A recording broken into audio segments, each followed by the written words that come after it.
Oh, I am not looking forward to this. But I need to fill time while working on the next game, so here goes.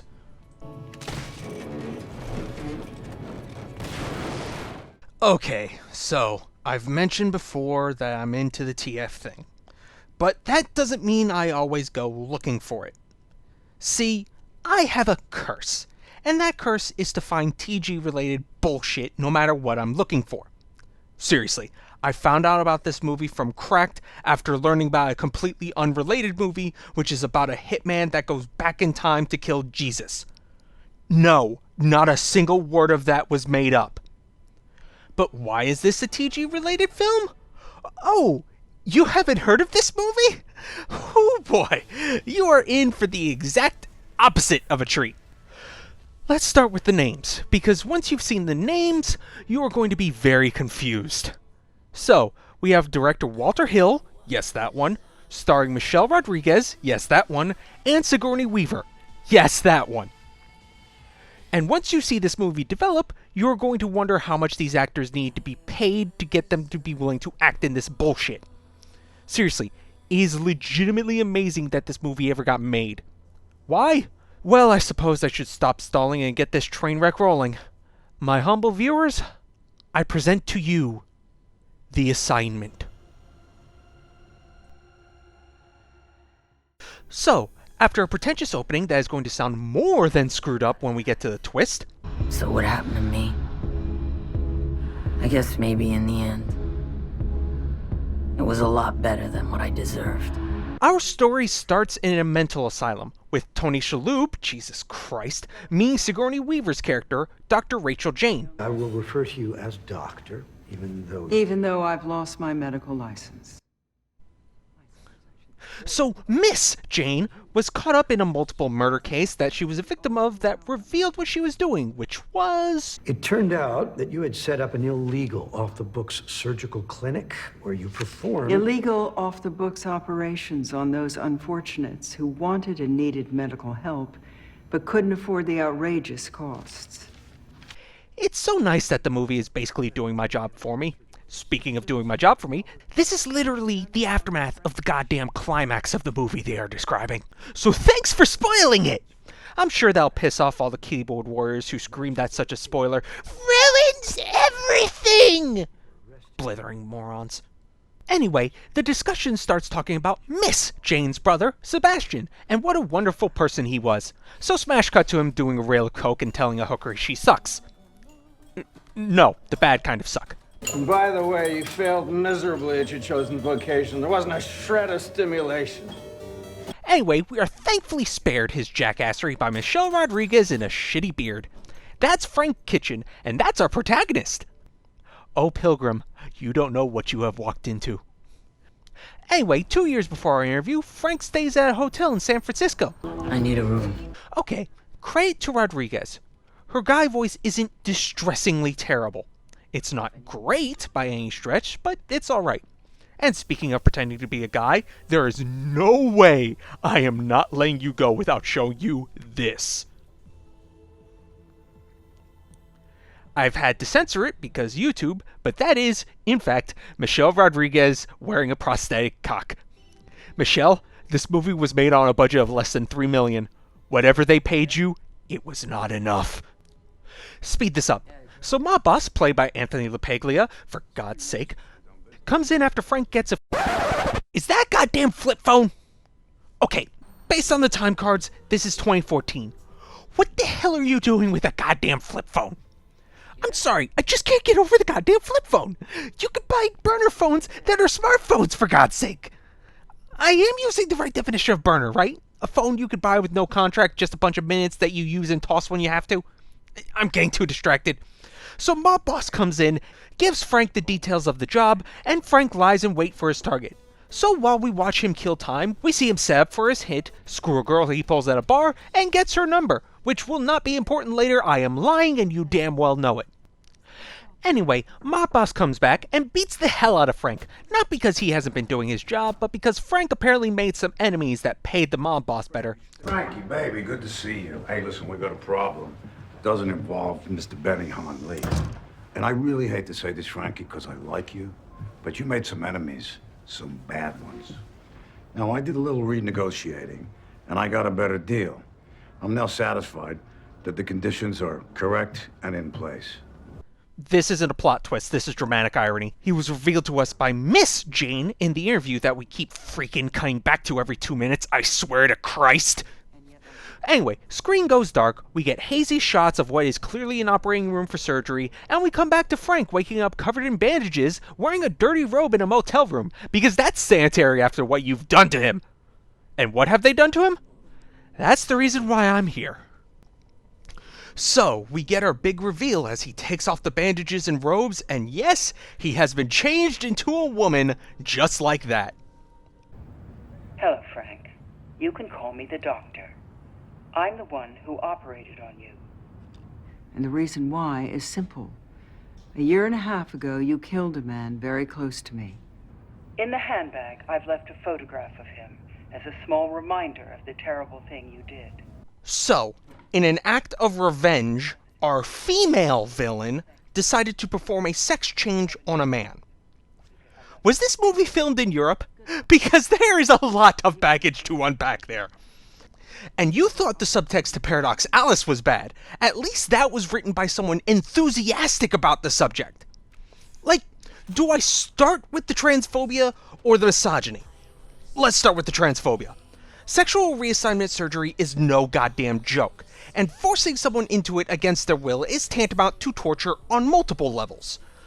But more important than that, doing this makes a mockery of the whole process that trans people have to go through just to resemble the sex they identify with. It takes years of hormonal therapy to be able to fully transition, and Frank here bypassed all of that and ended up as Michelle Rodriguez. I will give them this very small credit though. They knew enough that Frank's voice wouldn't change because of the surgery, so we still get Michelle's shitty guy voice. And then there's the misogyny! What the hell does turning Frank into a woman even accomplish? Is it truly meant to be torture? Are you trying to say that you think the most effective punishment out of everything possible is to turn him into one of your own sex? What the hell does that say about what you think about women, especially when you yourself are one? Apparently you think this is a fate worse than death. There are so many things wrong with this premise, I don't even know where to end. So how the hell did such a tone-deaf movie get made? Well, when you learn when it was written, it all makes sense. See, Walter Hill didn't originally write this piece of shit. He bought the original version of this script out from the actual writer, Dennis Hamill. And Dennis Hamill wrote this in 1978. Yeah, things are starting to make a bit more sense now, aren't they? So Walter Hill bought the rights, forgot about it for 3 decades, and then one day stumbled upon it, dusted it off, made some changes, and said, yeah, let's make this a movie. And once you have that context in place, the concept makes a bit more sense.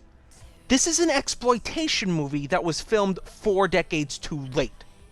Had this come out in 1979, maybe it would have been better received, but in 2016?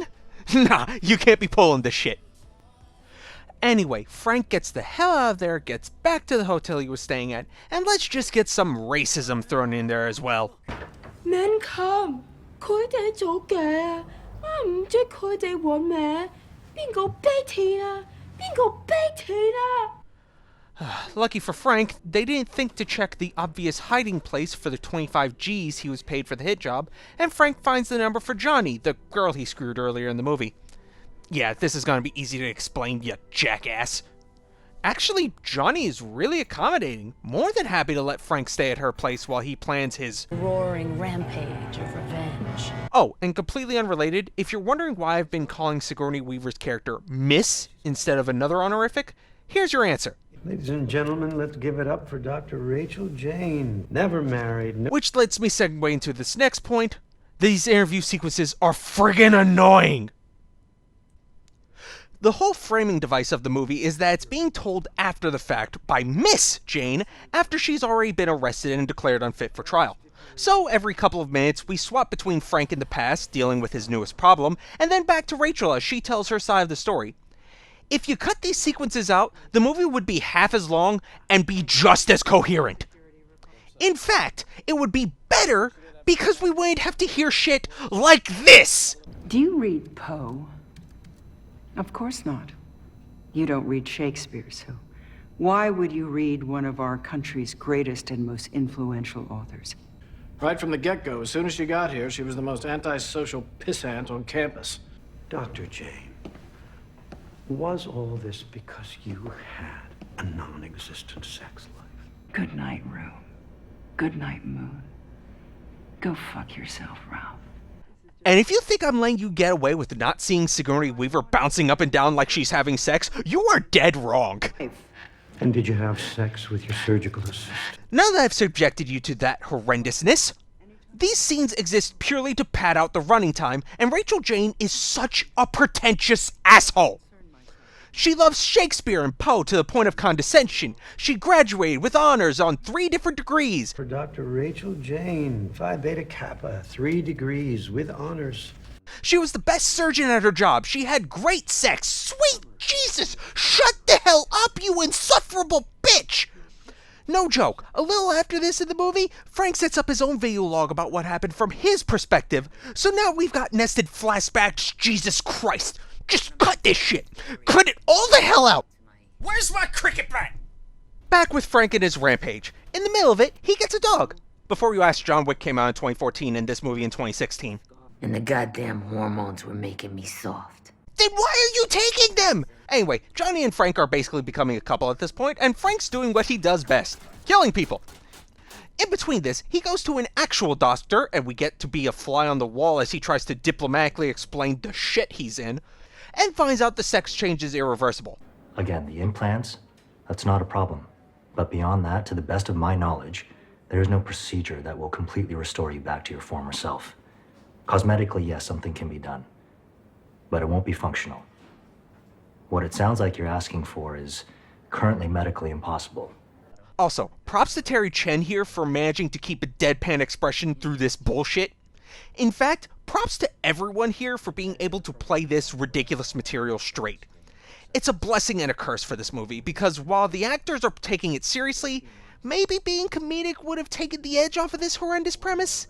Then again, it could have easily just made it worse. At the end of the rampage, he captures Mob Boss again. Mob Boss does actually have a name, but trust me, you don't give a shit. Mob Boss is more than happy to loosen his lips with no qualms, and lets on his connection to Miss Jane and why he did it, revenge for killing his cousin on a different job, and that Johnny knows how to find Miss Jane. No, I'm not calling her doctor, even as an intimidating and secretive title. She lost her medical license. Fuck her! I had a long talk with Honest John.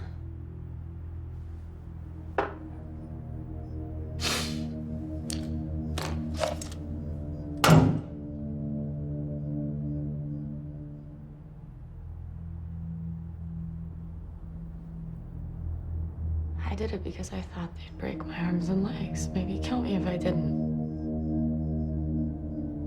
Fuck it. Go ahead and do it. So, Johnny, miraculously, doesn't get murdered, and is put on a bus to Reno. She had some friends there. I told her to give me 3 weeks. If she didn't hear from me, she could come back to her place, and I'll be long gone. As one last favor to Frank, she makes a call that allows him to trap Miss Jane's assistant so that he can get at the bitch. Oh, if you're wondering, the dog is being taken to a farm. Like an actual farm, that's not a euphemism. Ahí tienes 10,000. Quédate con él. A lo mejor vuelvo en una semana o 2. Tal vez nunca. Pero me lo cuidas. But... It's a trap! Take it easy, take it easy. Nobody's gotta get hurt. And he wakes up in a straitjacket. Turns out, because Frank went straight back to his usual self, they're gonna take off one of his arms to ensure he can never shoot again. She's gonna take your right arm off of the shoulder and give you a nice little flip. Just like a seal. We'll ignore all the times he's dual-wielded.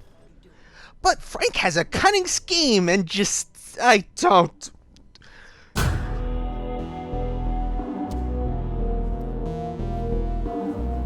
Nice tits, huh? She did a good job. He starts doing a striptease as a distraction so that he can reach for the gun taped to his leg that they somehow missed when straitjacketing him! Anyway, here's our climax, where Frank finally makes it to Miss Jane, killing everyone in his way, and again, I don't believe that they missed this. Okay, rewind. One of the first things we saw near the beginning of the movie is Frank setting himself up for the job that mob boss set on him. He tapes a bullet underneath his shoe for seemingly no reason. Set up, and here's the payoff. In the prep for his confrontation with Miss Jade, he tapes a bullet in one of his heels. He kills the last guy, his gun goes dry. Rachel tries to negotiate, while Frank calmly pulls that bullet from under his shoe that they again somehow missed when they were straitjacketing him. You see, you never know when you're gonna need one of these.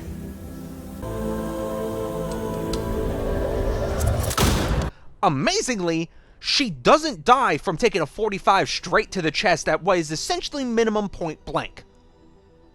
Frank cleans the place, alludes to one more thing, and sets up the assistant's body so that it looks like he killed everyone and then did the sneaky twist. And in comes the point where I ask you a question. Have you been paying attention to Rachel's hands? No, of course not. You haven't had a reason to. But through the entire movie, we've never seen her hands once. That's because it was all building up to Frank's revenge on the doctor. That one last thing?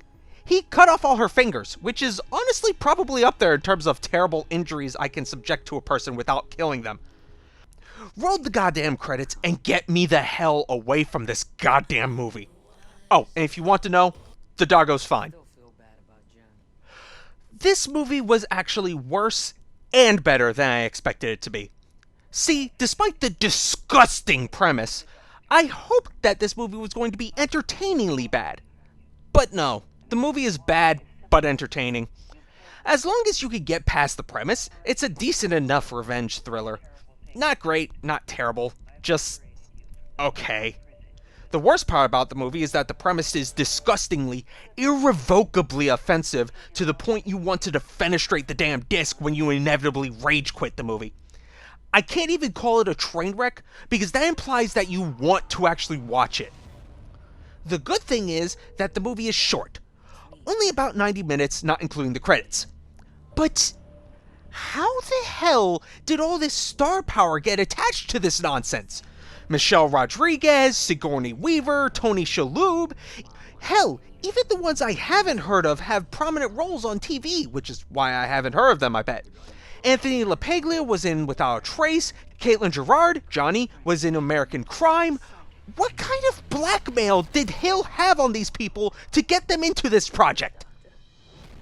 Now, I can't believe I want to do this, but I like a challenge. Let's try to salvage this concept. We could go one of three ways with this. We can do the stupid thing and try to salvage the story we're working with, or we could jettison it and go with another one of two routes. For the stupid route, there's a pretty simple fix that will make it less offensive, not unoffensive. Make the sex change a gift. See, we can put the surgeon in a shadowy cabal of females who believe that the blessings of the mother, or whatever the hell you want, should be bestowed upon as many people as possible, which means turning men into women by any means necessary. Boom! We have a better motivation for everyone involved, and you aren't insulting two entire groups by calling them worse than death. Don't get me wrong, this is still ridiculously offensive, but it's on a completely different scale from before. And now, with that done, it's time for the smart route. So, we can either keep the transphobia or go transpositive. For this video, I'm going to go the transpositive route.